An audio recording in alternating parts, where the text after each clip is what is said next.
గుంటూరు పశ్చిమ నియోజకవర్గంలో విడుదల రజనీ గెలబోతున్నారా లేకపోతే గల్లా మాధవి గారు గెలబోతున్నారా?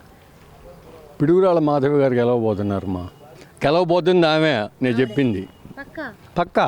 ఎందుకని రజనీకి ఇప్పుడు ప్రజలు కొంతమంది అంటున్న మాట ఏంటంటే 1000 కోట్లు రజనీ పెట్టుకోగలదు, రజనీ డబ్బు ఇసిరేస్తుంది కాబట్టి ఖచ్చితంగా గెలుస్తుంది, ఆవిడకి రాజకీయం అన్నది తెలుసు అని అంటున్నారు.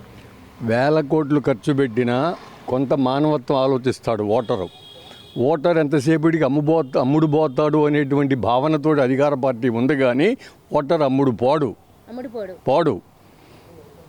ఓకే, రేపు ఓటింగ్ టైంలో చూపిస్తారు. అంటే నిన్న టీచర్స్ జరిగింది, మీకు ఏదైనా అవకాశం దొరికితే సీక్రెట్ బ్యాలెట్ వెరిఫై చేసుకోండి. టీచర్స్ వరకు వాళ్ళు గవర్నమెంట్ ఉద్యోగస్తులు, వాళ్ళ జీతాలు మేము ఇదని చెప్తున్నారు కదా ఈ నాయకులందరూ. చూడమనండి, ఓటింగ్ లేదు, గెలుపు మాధవి గారిది.